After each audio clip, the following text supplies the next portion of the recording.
Serie. La supremacía de Cristo. Tema de hoy. La oración de Pablo. Segunda parte. Colosenses, libro de Colosenses 1, del 9 al 11. Por lo cual también nosotros, desde el día que lo oímos, no cesamos de orar por vosotros y de pedir que seáis llenos del conocimiento de su voluntad en toda sabiduría e inteligencia espiritual, para que andéis como es digno del Señor, agradándole en todo, llevando fruto en toda buena obra y creciendo en el conocimiento de Dios, fortalecidos con todo poder conforme a la potencia de su gloria, para toda paciencia y longanimidad. Vamos a orar. Señor, te damos gracias por la bendición de tu palabra. Gracias, Señor, porque esta noche nos permites estar aquí en tu misericordia. Has permitido, Señor, que lleguemos hasta este momento. Señor, aquellos que tú convocaste hoy para que estuvieran en tu casa y que han respondido, aquí están. Señor, yo te pido que tú bendigas a tu pueblo que está aquí presente, Señor, que tu Espíritu Santo, Dios, acapare las mentes, los corazones, Señor, abra el entendimiento para que tu palabra, Señor, caiga en buena tierra. En esta tarde, Señor, yo me pongo en tus manos como lo que soy, solamente un instrumento, Señor, en manos del alfarero. En el nombre de Cristo Jesús. Amén. Ocupe su lugar. Hemos estado estudiando esta carta a los Colosenses, hermanos. He tratado, la verdad, de poder enseñar lo más preciso posible sin castigar el contexto, pero también no los quiero cansar. La semana pasada vimos que el deseo de Dios era que todos los creyentes fueran llenos del conocimiento de su voluntad. Pablo está orando, hermanos, para que los creyentes sean llenos de ese conocimiento. Y les explicaba lo que significaba ser llenos, ¿verdad? Les decía que el término que usa la Biblia es: de lo que tú estás lleno, eso te controla. Es decir, si estás lleno de ira, la ira te va a controlar. Si estás lleno de envidia, la envidia te controla. Si estás lleno de malicia, la malicia te va a controlar. De lo que tú estés lleno, eso es lo que va a hacer que tú te muevas. Si estás lleno de temor, el temor te va a controlar. Y Pablo usa ese término para aplicarlo y pedirle a Dios que las personas, en este caso los colosenses, fueran llenos del conocimiento de Dios, para que el conocimiento de Dios controlara la vida de ellos. ¿Ok? Entonces, viene una pregunta que yo creo que muchos se han hecho alguna vez. ¿Cómo conocer la voluntad de Dios? ¿Se han hecho esa pregunta? Y en algunos casos pareciera un misterio conocer la voluntad de Dios, pero no lo es, hermanos. La voluntad de Dios revelada para casi todos los aspectos de la vida, por no decirlo que a todos los aspectos de la vida, ya está ahí. La voluntad de Dios para tu matrimonio, la voluntad de Dios para tu esposa, la voluntad de Dios para ti como padre, como trabajador, como patrón, como cristiano. Y le puedo seguir, hermanos, le puedo seguir. Ya está revelada ahí, no es un misterio. Yo le quiero poner unos ejemplos para irnos adentrando en el tema. Mire, por ejemplo, es la voluntad de Dios que las personas se salven. Vaya conmigo a 1 Timoteo 2:4. Mire, se lo voy a leer, si quiere anotar los textos para ahorrar un poco de tiempo y poder avanzar. 1 Timoteo 2:4 dice así: el cual quiere que todos los hombres sean salvos y vengan al conocimiento de la verdad. Ahí hay que una voluntad ¿de quién? De Dios expresada. Ahora, esto no quiere decir que todas las personas se van a salvar, porque eso sería universalismo y eso no existe. ¿Sí? Aquí en el valle, como en muchas partes del mundo, va a haber gente que va a escuchar de Cristo y va a decir: no, yo no quiero nada con tu Dios, sácate con tu Cristo, a mí no me vengas a hablar de tu Dios. Y van a rechazar el evangelio, pero el deseo de Dios es que las personas vengan al conocimiento de Él y se arrepientan. Pero Dios le ha dado al hombre libre albedrío para decidir si sí o si no acepta esa oferta. ¿Ok? ¿Qué es otra parte de la voluntad de Dios? Mire, si yo le digo aquí, si yo pregunto ahorita, ¿cuántos son cristianos? Todos van a contestarse como borregos, amén. ¿Verdad que sí? Todos somos hijos de Dios, ovejas del Señor. ¿Ok? ¿Cuál sería una de las voluntades de Dios para usted después de que usted dijo, sí, yo quiero seguir a Cristo? Mire, una vez que alguien se salva, es la voluntad de Dios que sean llenos del Espíritu Santo. Y no hay misterio en eso, hermanos. Solo hay que conocer lo que la Escritura dice. Dice el libro de Efesios en el capítulo 5, los versículos del 17 al 18.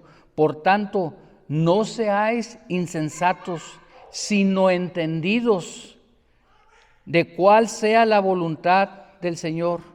Dice, no os embriaguéis con vino, en lo cual hay disolución, antes bien, sed llenos del Espíritu. Y se usa la misma palabra para controlados. Cuando el Espíritu Santo te llena tu vida, el Espíritu Santo controla tu vida. Otro más, además la voluntad de Dios, hermanos, para cada creyente es que viva una vida de santificación, que se aparte de la maldad. En Primera de Tesalonicenses, hermanos, en el capítulo 4, en el versículo 3, dice así, pues la voluntad de Dios es vuestra santificación, que os apartéis de fornicación. Fíjese, en el contexto del que yo le estoy hablando ahorita, en este texto en particular, en la época en que Pablo escribe esta carta, la cultura estaba hipersexualizada. Había muchos templos paganos en donde parte de la adoración que se llevaba ahí para esos dioses incluía relaciones sexuales delante del dios al que se iba a adorar. Por eso en muchos templos griegos había prostitutas y prostitutos para llevar a cabo esa ofrenda. Y cuando Pablo escribe esto, les dice a los creyentes, no, espérense, ustedes ya no pueden participar de eso. Ustedes tienen que apartarse de eso. Y hay muchas áreas en la vida de nosotros en las que nos tenemos que apartar. Tenemos que ir dejando cosas, amistades, comportamientos y muchas otras cosas que Dios pide que nos vayamos apartando de eso. Esa es ¿qué? La voluntad de Dios. Entonces, la intención de este mensaje es decirle a ustedes que no hay un misterio para que tú puedas encontrar la voluntad de Dios. Solo hay que conocer la palabra de Dios para que conozcamos la voluntad de Dios para nuestras vidas. Otro ejemplo. Por eso le decía que Dios toca todas las áreas de la vida. Por decir, este ejemplo, Dios desea que usted y yo como creyentes nos sometamos a las autoridades terrenales. Mire, en Primera de Pedro, los versículos del capítulo 2, los versículos 13 y 15, solo le voy a leer una parte. Dice que nos sometamos a toda institución humana, porque esa es la voluntad de Dios. Y cuando Pedro está escribiendo esto, hermanos, si no me equivoco, déjenme ver si traigo el dato aquí, no me acuerdo quién era el que estaba, creo que era, no sé si era Nerón o uno de esos emperadores que estaba gobernando en ese tiempo. Era uno de los más crueles, si era Nerón, aquí traigo el dato. Era uno de los hombres más crueles, hermano, más difícil. Fue uno de los que mató a más cristianos. Sin embargo, Dios enseña que no hay autoridad en la tierra ni en el cielo que Él no haya dado. Aunque el gobernante sea malo, hermanos, el contexto bíblico generalmente enseña que cuando Dios le da malos gobernantes a una nación es porque Dios la está juzgando. ¿Sí? Mientras aquello que hacen no nos impida alabar a Dios. Miren, ¿se acuerda cuando la pandemia que cerraron las iglesias? Y se armó una revolución con todo ese, ¿verdad? Que no, que esto y que el otro y que por qué no. A nadie le prohibieron alabar a Dios. ¿A quién le prohibieron alabar a Dios? ¿A usted? A mí no. El templo estaba cerrado. Mi boca no. Esa nunca me dijeron, no publiques nada ahí de Dios ni de la religión, nada en tu página esa que tienes ahí, chafilla. No. A mí nadie me prohibió nada. Se prohibieron las reuniones públicas por una cuestión de salubridad. ¿Sí?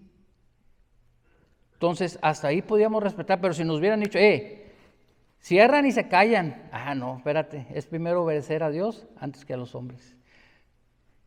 Y tenemos que seguir predicando el Evangelio. Sí, entonces la voluntad de Dios, hermanos, no es que andemos a salto de mata por violar la ley, sino que respetemos la ley, que nos sometamos a las autoridades, que Él ha delegado autoridad en el mundo para que los hombres gobiernen el mundo. ¿No son justos? No, pues no son justos, vivimos en un mundo caído. Sin embargo, Dios demanda eso. Otra parte, hermanos, que también puede ser la voluntad de Dios, que lo es en ciertos casos, es que el sufrimiento que puede una persona estar pasando, puede estar porque es la voluntad de Dios que así sea. Miren, vaya conmigo a Primera de Pedro, este sí quiero que lo lea, Primera de Pedro 4, los versículos del 15 al 19. Primera de Pedro 4, del 15 al 19. ¿Lo tiene?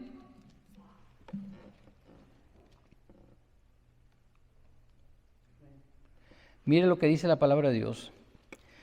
Así que ninguno de vosotros padezca como homicida, o ladrón, o malhechor, o por entremeterse en lo ajeno, o sea, andar de metiche. Pero si alguno padece como cristiano, ¿qué dice ahí? No se avergüence, sino glorifique a Dios por ello. Porque es tiempo de que el juicio comience por la casa de Dios, y si primero comienza por nosotros, ¿cuál será el fin de aquellos que no obedecen al Evangelio de Dios? Y si el justo con dificultad se salva, ¿en dónde aparecerá el impío y el pecador? Y mire lo que dice el versículo 19. De modo que los que padecen según la voluntad de Dios, encomienden sus almas al fiel Creador y hagan el bien. El sufrimiento, hermanos, puede venir por una mala decisión nuestra, puede venir porque no nos queremos apartar del pecado, o sea, no nos queremos. La voluntad de Dios es que ya no tengas las mismas amistades, que ya no andes con las mismas personas, que ya cambies tu manera de vivir, que ya cambies y tú sigues en lo mismo. Y sigues, y viene el padecimiento. Pero otra es cuando tú decides obedecer lo que Dios dice y mantenerte firme en la fe, y viene por causa de eso un sufrimiento. Pero hay otra más en la que Dios te puede pasar por un periodo de prueba. Dios te puede pasar por una aflicción para probar tu fe, para hacerte crecer en tu fe, para que veas cómo Él se glorifica. O sea, por muchas otras razones Dios puede ponernos en un momento de sufrimiento. Y eso es parte de la voluntad de Dios. Y mire, no entender esto que yo le estoy explicando ahorita, hermanos, escuche bien. Yo espero que se entienda en su justo contexto. No entender esta parte que yo le estoy tratando de explicar ahorita aquí pone a los cristianos en mucha dificultad. ¿Sabe por qué? Porque reprende al diablo, háblale a tu problema. Oye, espérate, pregúntate primero si hiciste las cosas bien. Y si es así, entonces Dios quiere tener un trato contigo. No, nada tiene que ver el diablo, y puede usar Dios a Satanás como vara de corrección, porque eso enseña la Biblia. Dios puede usar a Satanás como vara para ponerte una corrección o para ponernos una corrección. Dios lo puede hacer. Pero no entender esta parte, hermanos, y decir, bueno, esto puede venir de parte de Dios, Señor, bueno, pues ahora ayúdame, dame gracia para pasar por esta situación en la que estoy atravesando. ¿Ve?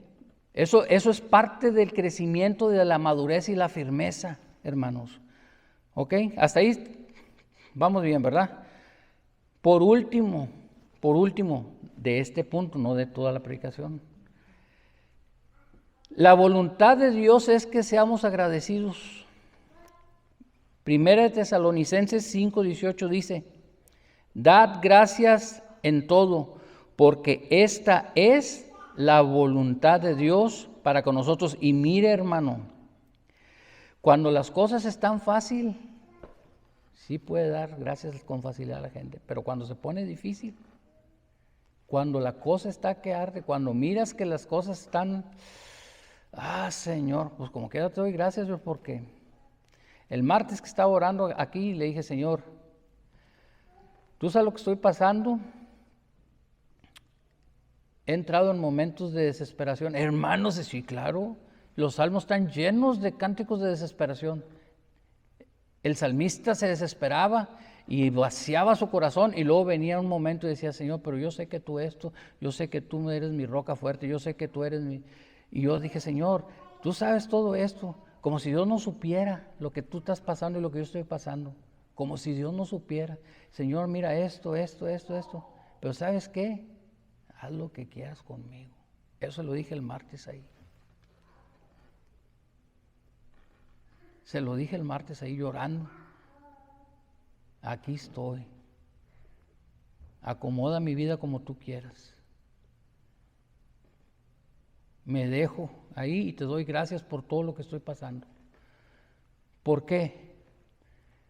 Porque Él no me va a dejar, hermanos. Él no te va a dejar nunca. No lo va a hacer. Dios es fiel y prueba nuestra fe. Amén. Entonces, permitir, hermanos, escuche bien, permitir que el conocimiento de la palabra de Dios y su voluntad expresada ahí controle nuestra mente, es la clave para vivir una vida que agrade a Dios. Lo voy a volver a decir, permitir que el conocimiento de la palabra de Dios y su voluntad expresada ahí controle nuestra mente es la clave para alcanzar una vida que le agrade a Dios. El problema, hermanos, de muchos cristianos hoy en día que están constantemente luchando es que no han dejado que la palabra de Dios controle su vida. Ese es el gran problema. Ahora, vamos a ver los resultados de esto que le estoy diciendo yo. El versículo 10 da algunas pautas ahí. Mire, dice el versículo 10, para que andéis como es digno de Colosenses 1:10, como es digno del Señor, agradándole en todo, llevando fruto en toda buena obra y creciendo en el conocimiento de Dios. El conocimiento de la palabra de Dios, hermanos, te va a llevar a toda sabiduría y entendimiento espiritual. Son dos palabras distintas, hermanos. Una cosa es tener sabiduría y otra cosa es tener entendimiento. Mire, parecen palabras sinónimas, pero no lo son. La palabra que se usó, hermanos, para sabiduría es Sofía, ¿ok? Y esto se refiere a la habilidad, escuche bien, a la habilidad de poder almacenar y recopilar los principios espirituales dados en la Escritura. ¿Sí? Tienes la capacidad de almacenar, de retener en tu mente el conocimiento de lo que Dios dice. Eso es una parte. El entendimiento, hermanos, la palabra que se tradujo es la palabra sunesis. ¿Ok? Este término, hermanos, se refiere a cómo aplicar esa sabiduría que ya tienes retenida aquí. Es decir, de nada sirve que yo me llene de conocimiento si no lo puedo bajar a las acciones. ¿Me estoy explicando lo que le quiero decir, hermano? Porque hay gente que sabe muchas cosas, pero su vida es un caos, porque no han sabido aplicar esos principios bíblicos. Me estoy explicando, de nada vale que yo me sepa salmos enteros, porciones completas de la palabra de Dios. Eso no sirve de nada, hermanos, si no soy capaz de aplicarlos a mi vida diaria. No puedo bajar ese entendimiento y no se traduce en acciones. ¿Sí me estoy explicando, hermanos? Yo le ruego a Dios que sí me esté explicando en esto, ¿ok? Entonces, mire, ahí vamos a encontrar 5 razones para que usted y yo conozcamos la voluntad de Dios, ¿ok? Primero menciona que nos va a ayudar a tener un andar digno delante de Dios. Un andar, es decir, un comportamiento de tu vida que glorifique a Dios, ¿ok? Una mente controlada por el conocimiento y la sabiduría de Dios produce una vida digna de ser llamado hijo de Dios. ¿Oyó lo que le dije? Una vida digna de que la persona pueda ser llamada hija de Dios. Pablo, hermanos, manifestó varias veces este deseo en otras cartas.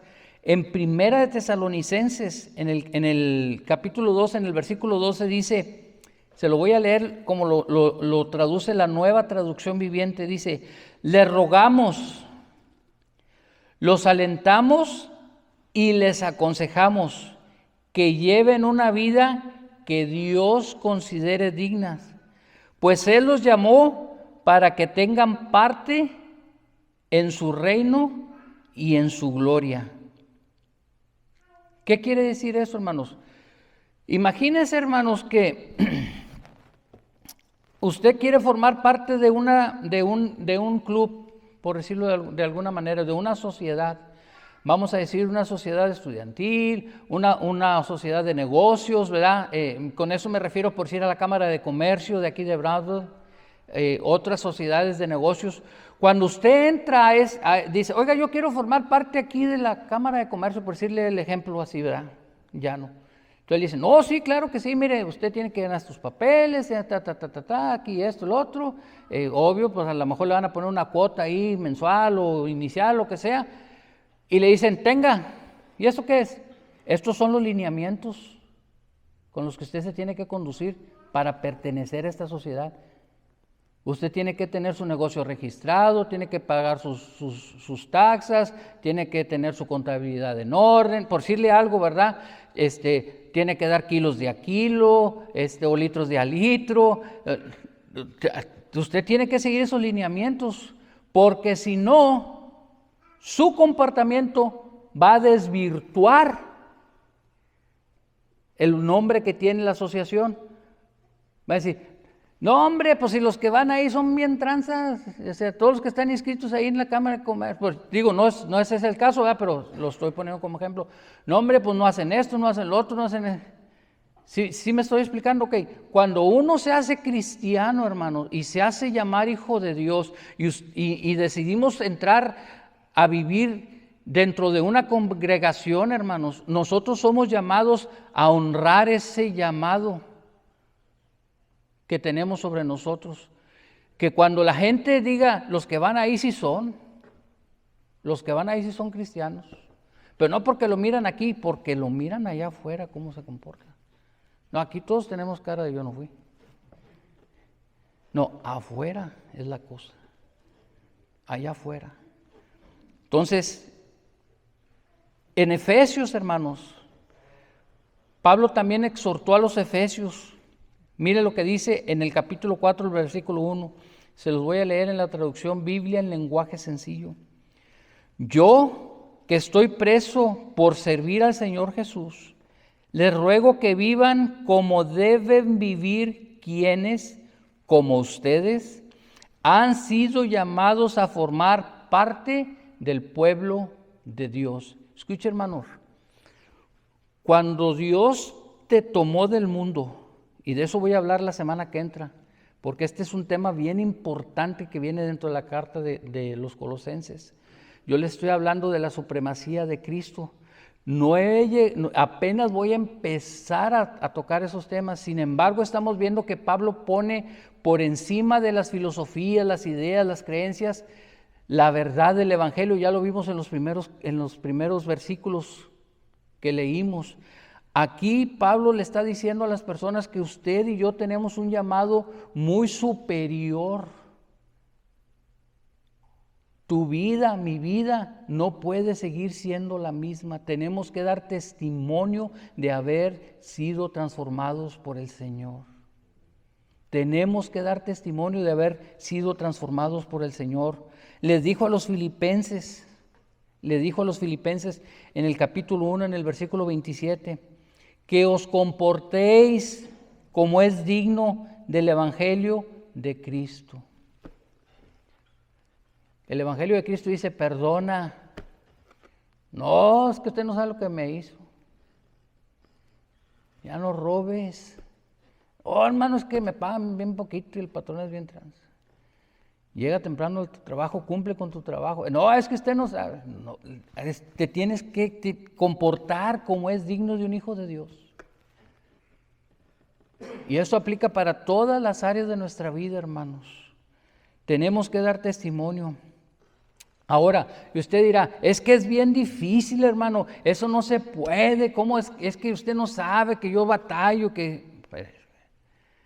Escuche bien, Dios no te va a pedir nada a ti y a mí para lo que no nos haya capacitado. Lo voy a volver a decir, Dios no te va a pedir a ti y a mí algo para lo que no te haya capacitado. ¿Ok? Gálatas 2:20, vaya conmigo a Gálatas 2:20.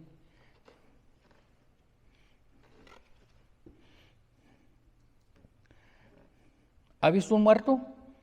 ¿No? ¿Sí ha visto un muerto? Ahí en la caja. ¿Y qué hace el muerto? Pues nada, pues ya está muerto. Mire lo que dice aquí. Con Cristo estoy. ¿Cuántos están en Cristo? ¿Cuántos están en Cristo? Ok, con Cristo estoy, ¿cómo? Juntamente crucificado.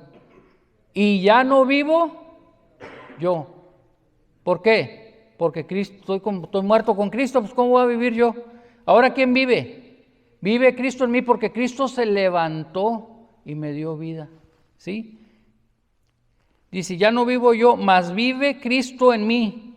Y lo que ahora vivo en la carne, lo que ahora estoy transitando, lo vivo en la fe del Hijo de Dios, el cual me amó y se entregó a sí mismo por mí. ¿Quién habita en ti, hermano, y en mí? ¿Quién? ¿Estás solo? No estamos solos, hermano. Delante de Dios no tenemos justificación ninguna.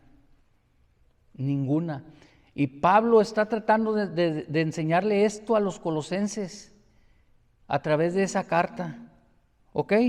Entonces, ¿qué más? ¿Qué más? Ya les dije, el primer punto, ¿cuál era? Se me perdió. Ok, un andar digno. Ok. El siguiente punto, hermano,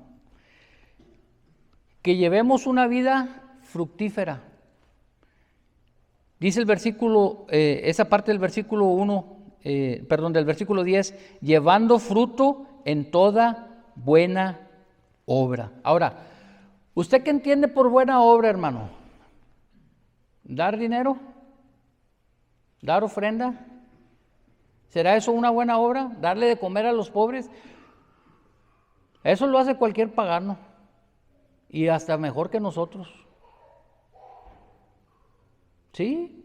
Hay lugares puestos por los impíos que dan muy buen servicio, fíjese, de ayudas de muchos tipos, algunos mucho mejores que los que pueden proveer las iglesias. No, esas buenas obras las puede hacer cualquiera. ¿Usted qué cree que sea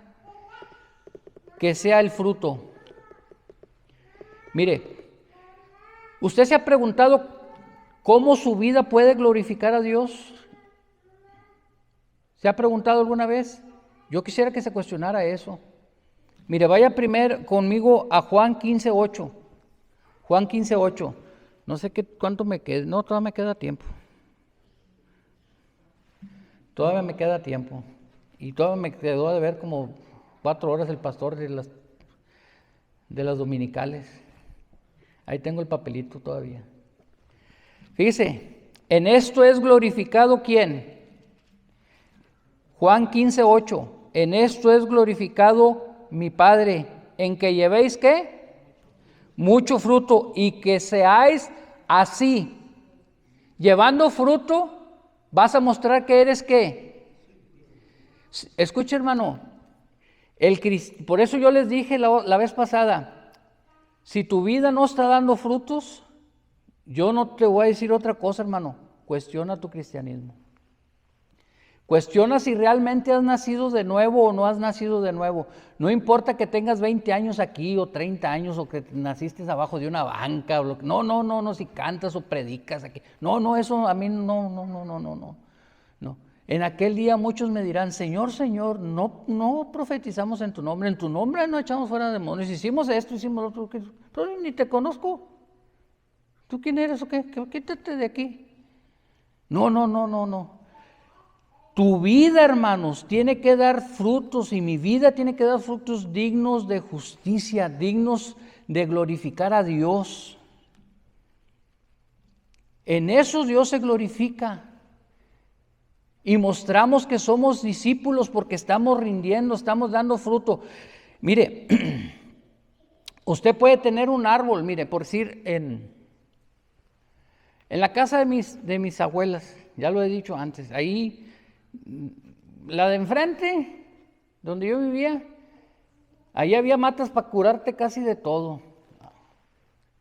Puros tés de una cosa y de otra y así. Y para comer, ahí donde vivía con mi abuela, había árboles de todo. Había guayabas, había papayas, había paguas, había ciruelos, había naranjas, había limones. Estaba el nogal, grandote, y no me acuerdo qué más, había muchas cosas, mi abuela siempre tenía, pero todo era para comer, ahí todo el año había que arrancarle a los árboles, todo el año había una cosa y luego otro, todo el año comíamos de ahí, ¿sí? Pero mi otra abuela también tenía un nogal, grandote, y los dos daban buen fruto, a veces poquito, a veces mucho, ¿verdad? Dependiendo cómo estaba, ¿verdad?, el asunto, pero los dos daban fruto, por eso estaban parados ahí, si no, ya mi abuelo los hubiera hecho leña. O sea, puedes dar poquito fruto, pero el Hijo de Dios tiene que dar fruto. Tiene que dar fruto el Hijo de Dios. ¿Qué tipo de fruto puede dar usted? Hebreos 13:15, usted y yo. La alabanza, hermanos, es un fruto.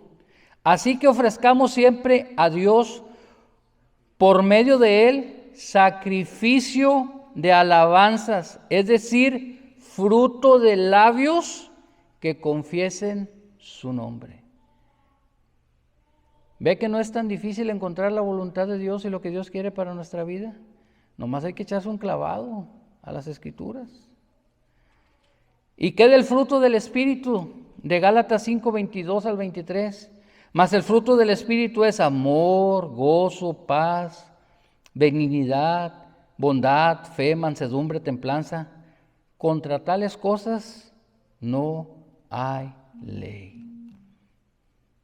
Ahora, ¿cómo, hermano? ¿Cómo se produce ese fruto? ¿Cómo logramos hacer que eso ocurra en nosotros? Es bien sencillo, nomás le voy a leer ese versículo para seguir avanzando. Vaya conmigo a Juan capítulo 15, los versículos del 4 al 5. Juan 15 del 4 al 15, del 4 al 5, perdón.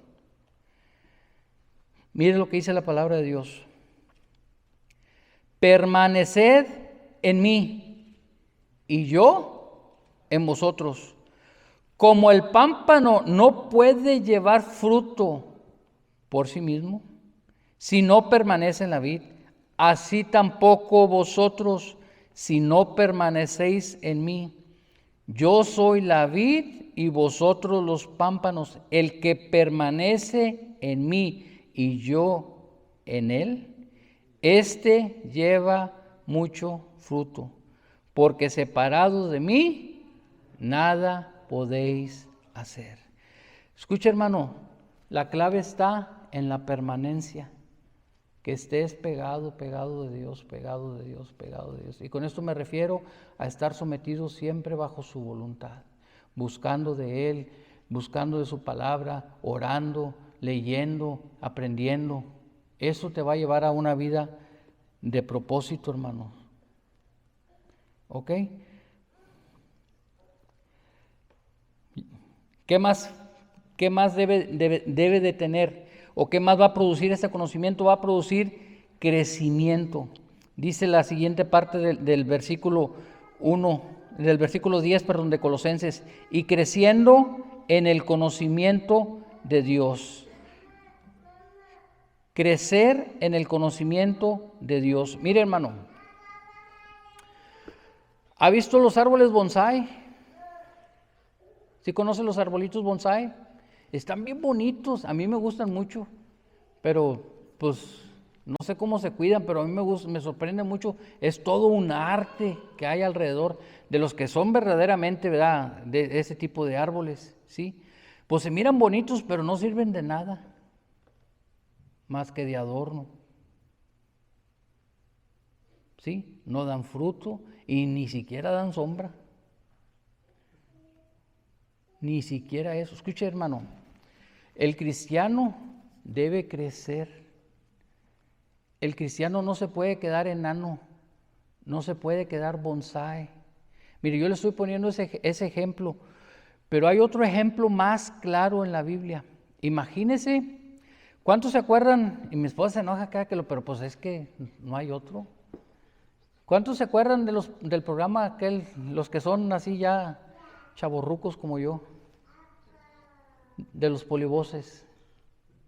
¿Alguien se acuerda de los polivoces?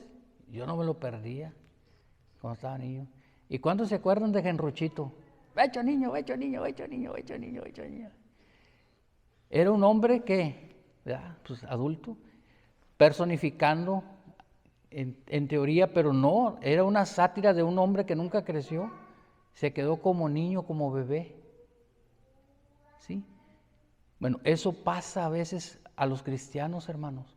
Nacen en Cristo, nacen de nuevo, pero no crecen. Se quedan en esa etapa. Se quedan, pasan los años y siguen y siguen y siguen. Y uno de los problemas es este, mire. Pedro le escribió a la iglesia en Primera de Pedro, una de las epístolas universales, Primera de Pedro, en el capítulo 2, en el versículo 2 dice: desead como niños recién nacidos la leche espiritual no adulterada, para que por ella crezcáis para salvación. La palabra de Dios, hermano, la compara el apóstol como leche que da crecimiento, y más adelante habla de otras cosas. Pablo también, pero habla de algo muy particular. Mire, este es un problema serio hoy en las iglesias, hermano. Este versículo es clave hoy para las iglesias. En muchas iglesias no hay palabra de Dios. Ay, hermano, usted dice, no hay. Le voy a decir por qué. Porque cuando la gente es confrontada a través del evangelio, la gente se siente a veces ofendida. Porque Dios los confronta con su vida. Y no quieren leche que no esté adulterada, prefieren tomar de esa del 1% que es pura agua pintada. ¿Me estoy explicando lo que le quiero decir? Quieren un mensaje que esté rebajado, que nomás cubra lo que necesitas y que no se meta muy adentro. Yo les digo a mis hijos que a mí me criaron con leche bronca, pero no crea que esa leche bronca que dicen ahí, Wall Milk, que vende ahí el HIV. No, leche de la vaca, sacada de la vaca, no vas a pasar por un colador. Hoy, si alguien toma, yo creo, de esa leche, los huercos de veras les pega chorro. No, es en serio, te enferma, te puede enfermar. Es muy pesada, trae todas las grasas y todo lo que contiene la leche. Está recién sacada de la ubre de la vaca. Esa era la leche que estaba diciendo el apóstol aquí. Justamente esa, la que tiene todas las propiedades para que te puedan hacer bien. La palabra de Dios tiene esa propiedad cuando se predica con pureza, hermanos. Cuando no se predica con temor, cuando no se predica con tapujos, cuando le abras al pueblo de Dios lo que es y dejas que el Espíritu Santo se encargue de las reacciones. Y nosotros como creyentes, hermanos, debemos desear eso. Pero la gente tiene comezón de oír otras cosas. Si usted quiere, hermanos, crecer, usted tiene que alimentarse bien. Segunda de Pedro 3:18 dice, antes bien, crecer en la gracia y en el conocimiento de nuestro Señor y Salvador Jesucristo. A Él sea la gloria ahora y hasta el día de la eternidad. Es un mandato de Dios que crezcamos, hermanos, que crezcamos espiritualmente. ¿Qué más? 2 más y ya termino. El versículo 11 de Primera de Colosenses dice, fortalecidos con todo poder conforme a la potencia de su gloria. La fortaleza, hermanos, espiritual, o la palabra fortalecido, mire, la palabra fortalecido aquí es un participio que está en tiempo presente que indica una acción continua, es decir, algo que está operando constantemente en la persona, ¿sí? Cuando hay conocimiento, escucha bien, cuando hay conocimiento de la palabra de Dios en tu corazón, cuando has almacenado, por eso lo primero que le decía, cuando tú has almacenado conocimiento de la palabra de Dios, ¿sí? Y has podido bajar ese conocimiento a acciones, cuando viene el problema y la lucha y el piso se te mueve, puedes desestabilizarte, pero viene luego la fortaleza de parte de Dios, como una acción continua. Señor, sí, pero estoy viendo, Señor, pero yo sé que tú me vas a ayudar. Señor, dame paciencia. Señor, ayúdame. Señor, ayúdame. Señor, fortaléceme. Déjame seguir trabajando. Déjame seguir haciendo lo que estoy haciendo. Señor, dame fuerza. Señor, dame gracia. Dame saber. Señor, dame, ayúdame. Es una fortaleza que es algo que está operando constantemente. Por eso la importancia del conocimiento de la palabra de Dios en la vida del creyente. Pablo lo sabía bien. Y quería que los colosenses estuvieran conscientes de eso, porque cuando viniera la lucha o la prueba, ellos iban a tener la fortaleza necesaria para afrontar esas situaciones, hermanos. Por último, ¿cuántos son pacientes? Yo no. Yo me declaro culpable. Yo sí, y es algo que Dios tiene que trabajar conmigo. Yo no soy, a veces soy impaciente. Dios sabe que lo soy. Pero la paciencia, hermanos, es fruto del conocimiento. La paciencia es fruto del conocimiento. Pero mire, si algo he aprendido yo en este tiempo de caminar con Dios, hay 2 tipos de paciencia, hermano. Hay una paciencia que es pasiva y otra que es activa. Se lo voy a explicar.